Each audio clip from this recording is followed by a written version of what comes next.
Hey, everybody, welcome to this episode of Thinking Christian. I'm Dr. James Spencer, and I'm joined by Dr. Ben Mathew. He is a professor of counselor education at Columbia International University, and we're going to be continuing our conversation about faith and culture, or I'm sorry, not faith and culture, faith and mental health. It is sort of a cultural conversation, I suppose, so I won't count that as a complete and total biff, but today we're going to be thinking about the issue of sadness and how it's a rational or maybe even a theological response. But I think probably the best place to start with this is to differentiate a little bit.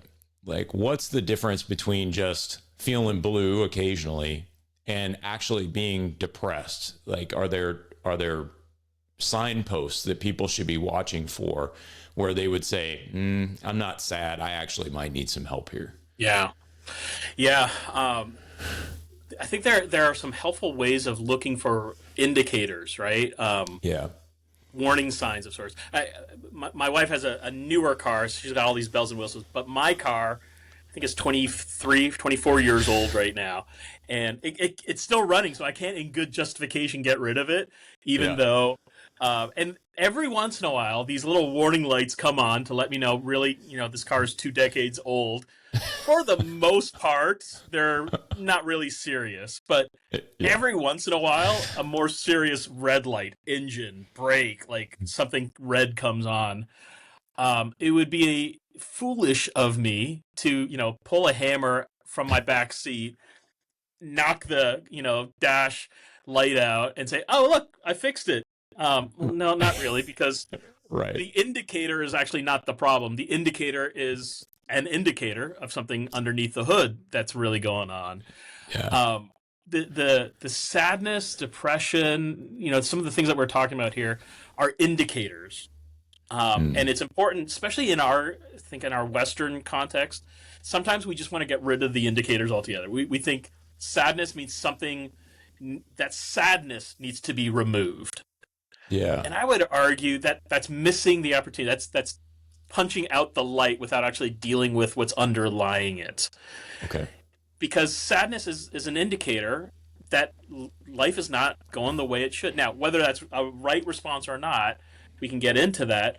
And sadness generally is that initial response to perceived wrong, injustice, personal preferences not being aligned to the ways that I should. The question becomes, when does it become clinically significant? Within a clinical lens, we look at things like duration. Is this just in terms of the moment? Listen, having a bad day, we all have a bad day. We all know what that feels like. Sometimes that it may extend even to a weekend where the situation just continues to be like a cloud hovering over you.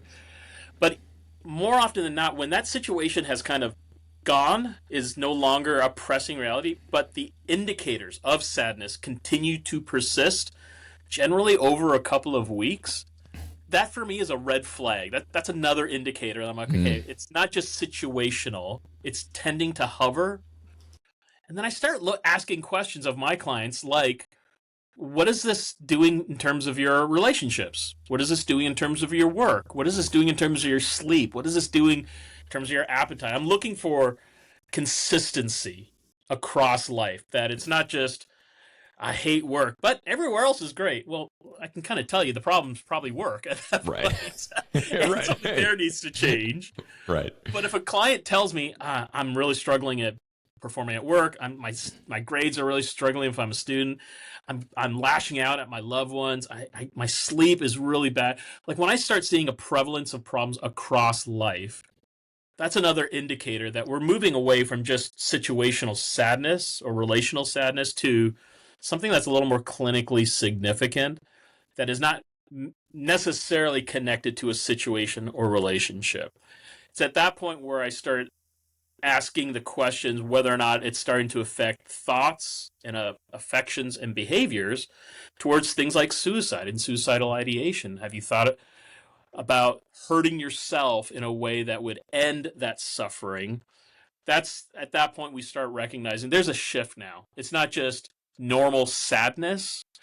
We're starting to get into areas where an individual is having persistent negative reactions without much explanation, and it's negatively affecting life towards the development of solutions. I'm using air quotes here for those of you that can't see it, like suicide, that is really not a solution, but for those in the moment of depression, feels like the only thing they can do. So when we think about these indicators, a question came up, and we didn't talk about this one before the podcast, so it'll be a little bit of a curveball, but I'm sure you can handle it. You mentioned, sadness is an indicator, and it's sort of one of the primary emotions that we would feel when something just doesn't go right.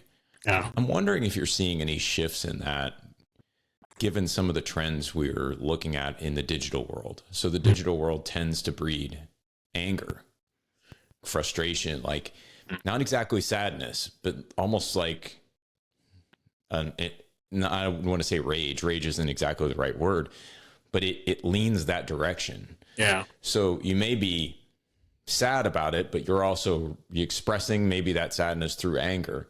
How do any ideas on how those might relate? Oh, that's interesting. Yeah. I don't do a lot of work with kids, but I know developmentally speaking, anger for kids more often than not is an outward expression of inward depression.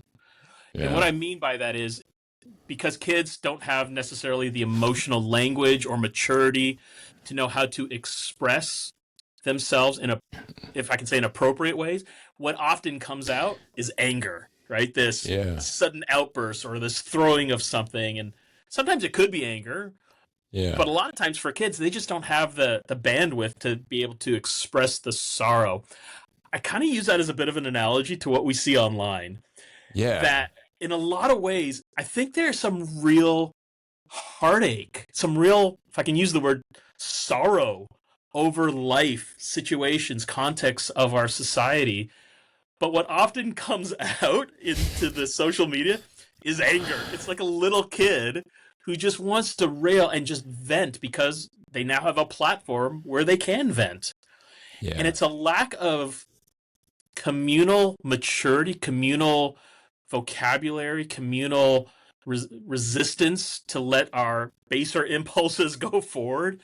Where, again, when we don't have a space to then share the lament over something, the only other response we think is anger. And it has a self-fulfilling prophecy in that those of us that view those videos on constant loop through doom scrolling, we then kind of develop our own response. Well, heck, if I ain't angry too. Yeah, that's right. And the rage machine continues to polarize, continues to feed into the algorithms, and we know the whole crazy cycle that goes from that. That was one of the first things I started thinking about when you mentioned that. There's a correlation of sorts between how little kids respond to depression and anger and kind of what we're seeing online as well. Yeah, because it feels like there's sort of and you mentioned like little kids don't have the vocabulary necessarily to verbalize exactly what they're feeling. They can't express it. And I think maybe even an adult, part of that could be part of the problem. But I think even the bigger part of the problem is that we don't feel like we can do anything about it.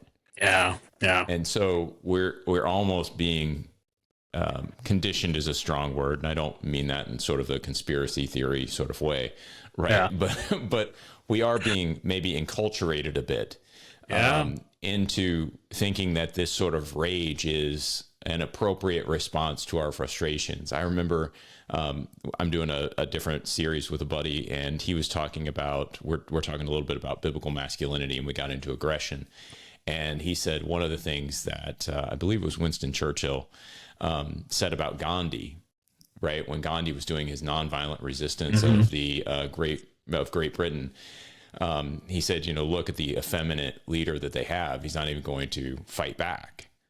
And you're just like, how interesting. Yeah. Right. Because you think about, some of the things that Gandhi did, and it's like he's into this more passive resistance. Like he's just not going to play the game that everybody wants him to play. And in that is an act of resistance.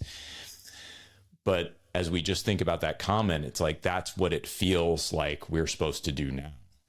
Is the way to get things done is to take this more aggressive stance toward whatever it is that we're railing against and really punch somebody in the mouth, whether it's, verbally or physically or whatever.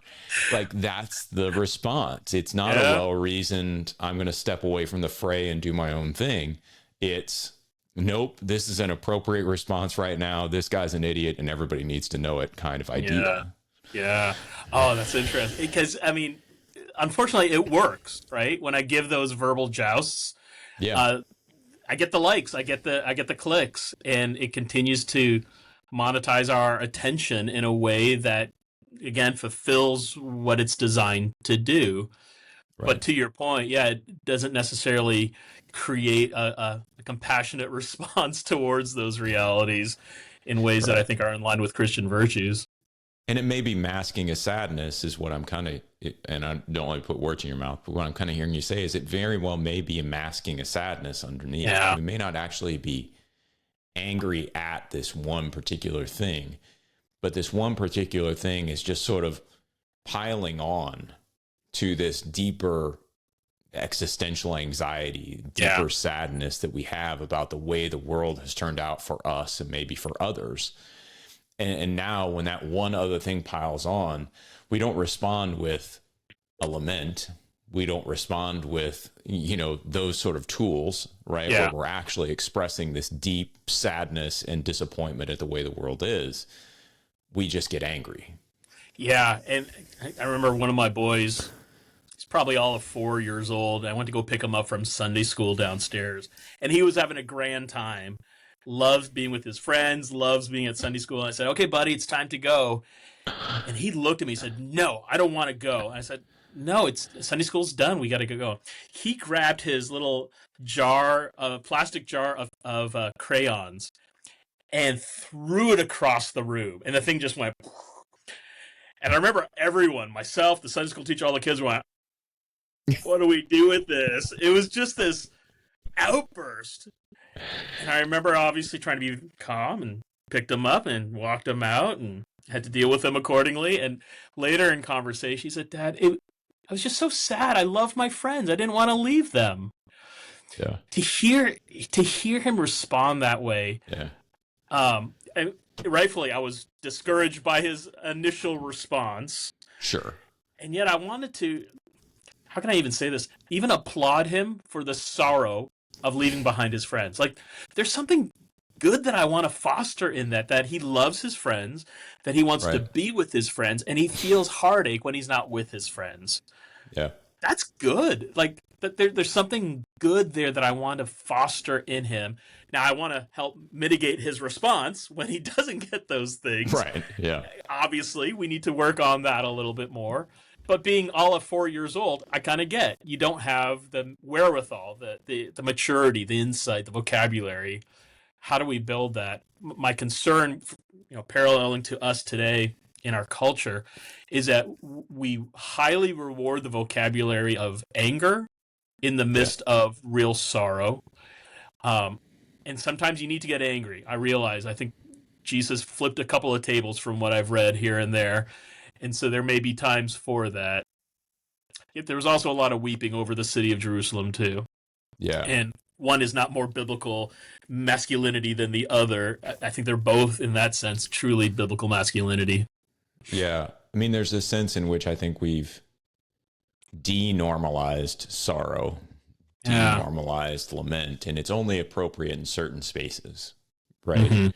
Mm-hmm. Broken limbs, probably okay to cry and be sad about, Right. That's an area of vulnerability we're okay with. Funerals, totally fine. Weddings, when my daughters get married, I'll be a mess, I'm sure. Yep. There's no doubt in my mind. So, I mean, we have these sort of corners where it's okay to express that sort of deep, non-angry emotion. But, you can envision someone getting online and just sort of lamenting the way the world is and being in true sorrow, sackcloth and ashes sort of mourning, right? And you just look at them and go, and that's weird. Like, why? I mean, I don't even know what my response would be. It's just not something we're used to seeing. No, and so we tend to either, oh, that's great for them, and then go about our merry way, right? As opposed to recognizing it as a true expression of something that could actually be helpful and maybe even sort of, help us pull away from the depressive attitude. It might actually make us less sad. Yeah. Like if sadness were appropriately expressed, we might Hmm. actually end up being less sad. Oh, there's something so good about that, James. The ability to articulate, to voice, to give space doesn't lessen the severity of what got you there, but it does Right. give you space to deal with it a little more holistically, right? The Yeah. ability just to kind of let it out.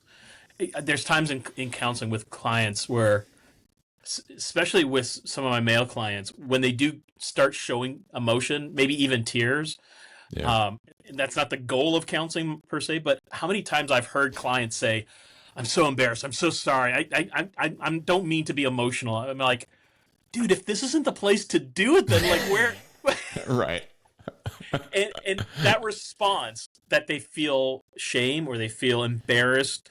I remember hearing the first time that phrase at a funeral. I think one time, someone asking, "Well, how's so and so doing?" Like the spouse or the kids. "Oh, they're doing well. They're keeping a stiff upper lip, right? They're holding it Yeah. together." Yeah.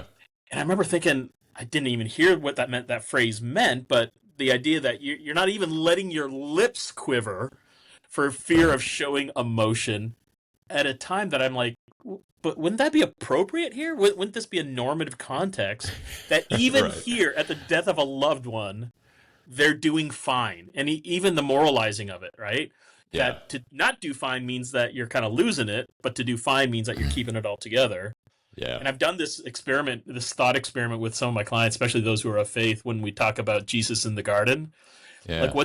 what's the mental image you have of Jesus in the garden praying to his father? And 9 times out of 10, it's this stoic Jesus looking into heaven, single tear down the face. Right. And I'm like, sorry to burst your bubble, but most likely in the ancient Near East context, he's on the ground like full on weeping, probably most likely what we would call out of control. Yeah. But that was an appropriate, and I'm not here to say one is necessarily better than the other, but I think there is an authenticity that we need to allow for in those moments, especially in our context where there is this real existential dread that I think is a proper response. But how it can move sometimes when we don't give space for it. I think this is when it goes back to your earlier question. When can it start getting too much where we try to keep it in and it Yeah. starts affecting life? It starts affecting relationships. It starts, I think, what I see in some contexts of what is clinical depression in terms of the diagnostic criteria is just the fact that a person hasn't had the space or wherewithal to have honest reflection about the hardships that they, if not society, is dealing with. Do you find when you're dealing with people who are trying to cope with sort of just general sadness, right? And maybe I'll put it like this: non-event based sadness, Got it. Okay. right? Like, so nothing you couldn't point back to, man, Right. some tragedy happened in my life and I'm really sad about it. But just Right. sort of that non-event based sadness, like there's something going on. I can't really articulate it, but I'm just sad all the time. I'm depressed all the time. And even if they're continuing to sort of function, right, they're functioning in a way that we would define as fine, Yeah. to use your word, right? Yeah. But it's clear that they're not elevating beyond fine, Mm. right? Like they're getting all the tasks done that everybody around them needs them to do, but they're not actually fine. Yeah. Like I find it. I mean, I've been married now for 26 years, and it's finally been drilled into me that when I think I'm doing fine, when I think I'm sort of masking the sadness or the frustration of the day, my wife's like, "You're doing a horrible job at it. Like, there's no chance that you can hide the fact that you are preoccupied with all these other things, that you're frustrated. Like, you Yeah. don't hide it well." And Oh, I'm yeah. like, "Really?" Because I thought I was. I was doing a great job. Right. So I'm functioning, right? Yeah. But I'm not. She can tell the difference, Yeah. So how do you think through some of those things with folks and help them get to a point where they could actually express the sadness in a way that is helpful to them? Yeah. No, it's good. I mean, I'm thinking about even personal context of when I've made changes in work or sometimes even physical location. I remember using the phrase, our wives Mm, are wonderful helps in this. I use this phrase with my wife where I'm fine, or no, how did I say? I'm okay but I'm not okay being okay. Yeah. In that, it kind of exemplifies what you were just saying. Like, I'm getting Yeah. everything done. There isn't like some heavy situation or relational burden. There's nothing wrong with life. I'm okay, right? But there is this sense that if that's all there is, I don't like it, and I'm okay, but Right. I'm not okay with just being okay. Yeah. Yeah. And so this has prompted me, as I often say, I don't drift towards holiness. I don't drift towards growth. Mm. And there are those times where you just feel like you're drifting. You're just Yeah. kind of there. Yep. Um, those are moments that I think can be, when there isn't this, again, situational or existential, it's just this kind of driftingness that I think in itself can be an opportunity to consider, explore, talk about other options. That may mean a change somewhere, vocation, location. That may mean a perspective that needs to be adjusted of saying, okay, if this is the place where I'm at, how do I then maximize flourishing in this context? What needs to change in terms of my context? Um, Again, there's something good about giving space for that drifting frustration, Yeah. rather than just kind of washing over. I'll just get over it. You got a good job. Be okay with the people that are in your life. Just get over yourself already. I Yeah. want to give a little space for that because, again, I think, especially for Christians, just drifting doesn't result in flourishing in every sense, Yeah. theological, psychological, physical. You know this as a trainer. Like, you don't drift towards health. No. If No. anything, you tend to drift towards being unhealthy, and it's the push that tends to motivate towards continued health. I want to give space for that and then use it as a creative energy to say, okay, so what do we do with this? How can we capitalize on this?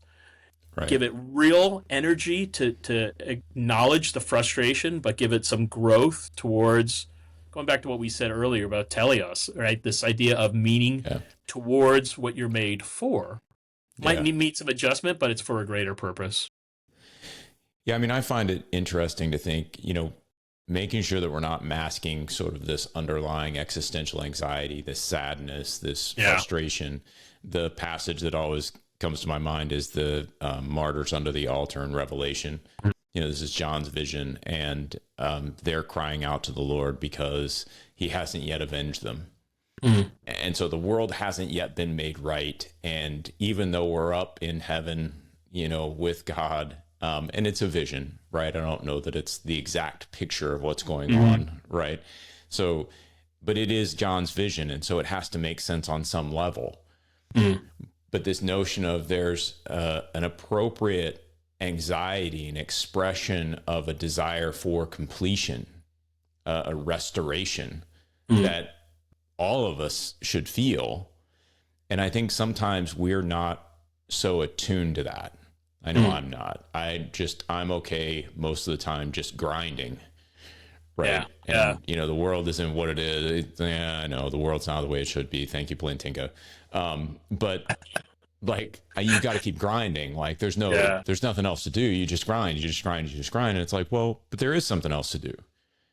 Right. You see these souls under the altar lamenting, crying out to God, to sort of bring all of this to a completion. We have that opportunity as well. We've talked about the lament song, the lament psalms, and those kind of things. Like, these expressions can be formative for us and help with that drift, not away from holiness, but toward holiness. Yeah. Like, they redirect us toward holiness just through the expression. It seems like you see that, the lament psalms almost always break into praise. Like, if that's not drifting toward holiness, right? Like, that's a redirection of that drift. It's good. So I don't know. Yeah, it gives honest space for the struggle, but where does my hope come from? I look to you, O Lord, the Creator. Like, there's always this movement towards something, and yet it is the tension point, right? And I've talked about this with you before. G.K. Chesterton's always been an incredibly helpful voice on this to me because of his desire to help the reader embrace tension, not just balance, but tension. Yes. as a point of the Christian faith, of the paradox of orthodoxy, as he talks about it, that you Yeah. have these points that should be diametrically opposed to each other, and yet the only way to embrace them in faith is not to balance them. In fact, the greatest heresies of the world have come when they've tried to balance out, well, maybe he's like 50% man and 50% God. And you're like, no, that's Right. heresy. Don't do that. Right. I apply that same logic to things like this, that there is both what we said before, eschatological hope. There is a movement towards the mountain of God and the city that he will establish. And we're in the midst of real pain and suffering and languishing that is our current reality. The passage I was thinking about is in Hebrews, after that great presentation of the heroes of faith, that more often than not, they're faithful in the midst of suffering. Right. The writer then gives the par exemplar of Jesus, who for the joy set before him endures the cross. Yeah. Like it's not an either or. It's actually through the suffering of the cross that the greatest joy is experienced in the Son.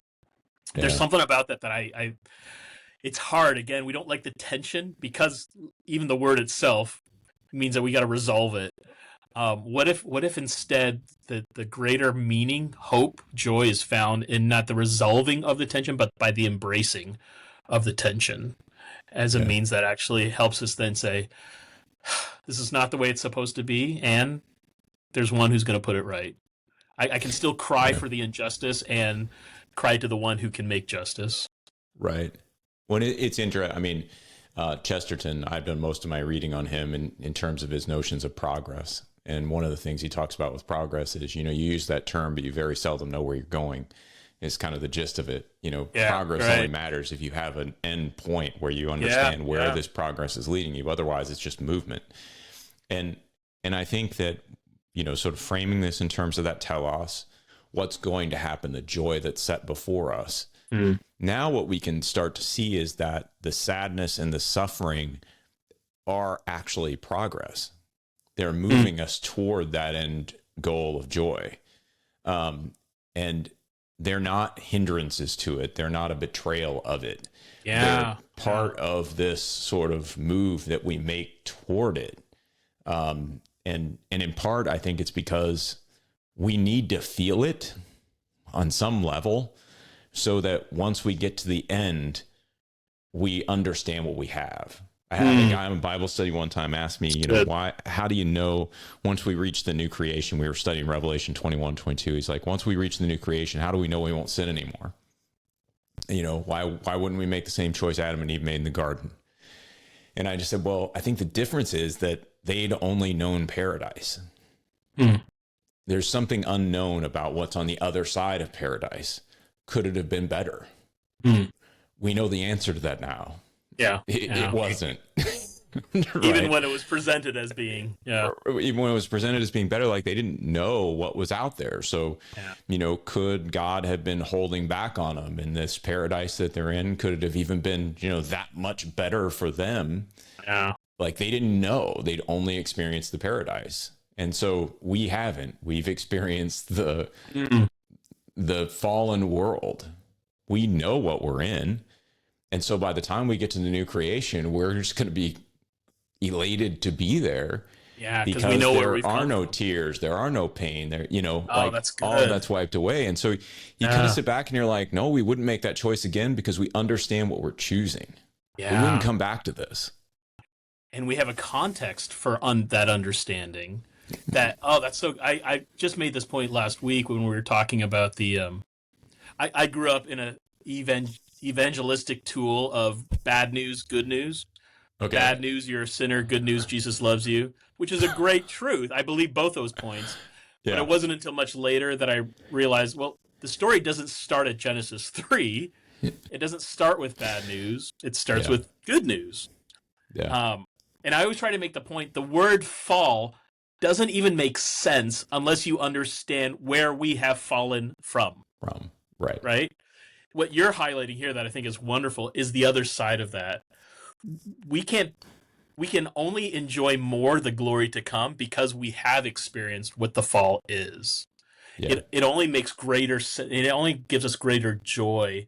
As much as we lost this much in the fall from creation, Right. We're going to gain that much more. how much more? I was just going to say, how much more? Because we know the pain, and the experience of the pain actually provides even greater joy of what we've gained in the new creation. That's a beautiful thought. And I just think there's something, as we think about, sadness as this rational or theological response, I think there's a texture there that is our expression, our naming of that sadness, our deepest experience of it, not ignoring it, not letting it come out as anger or frustration, but that deepest experience of the sadness is part of our sanctification, because it does give us a depth of understanding of where we are right now.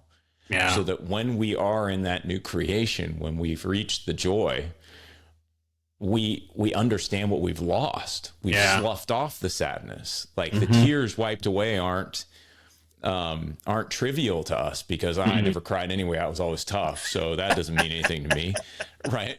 Like we've actually delve deeply into that emotion as an appropriate theological response to where we are. Yeah. And I just think there's something really powerful about that thought. I mean, psychologically, there's a corollary to the construct of what we call grit, this idea of developing resilience in the midst of hardship, that psychologists have realized your development of grit actually helps propel you, because there's going to be another curveball coming your way. There's going to be another hardship. The question is, what have you learned through these processes that actually gives you greater opportunities for flourishing in the next opportunities? And there's a whole world of psychology and research that has been developed that highlights this is what helps bring about greater human flourishing. But grit can't be developed unless there's something to be gritty about, if I could say it that way. You got to go through something in order to build up something better. Yeah. And that's kind of what theologically, that's the word we give for sanctification. There is this process of you got to go through something hard, but it's not a throwaway, right? It's intended to be deeply purposeful and meaningful to not just me, but to the greater tapestry of the grand narrative of what God is doing in history, and how we then get to be part of it as well. Yeah. I think that's great, Ben. I think we leave it there, and I think this covers the existential leg of the stool pretty well. Yeah, absolutely. I think we've delved pretty deeply into the existential leg of this stool. So we had the social dimension, the existential connection, or the social leg, the existential leg, and now in the next couple episodes we'll talk about the embodied leg, and so excited to get into that, and looking forward to that conversation. So thanks again, Ben, for being here. Really appreciate it. And thanks everybody for listening to the episode. We'll catch you on the next one. Take care.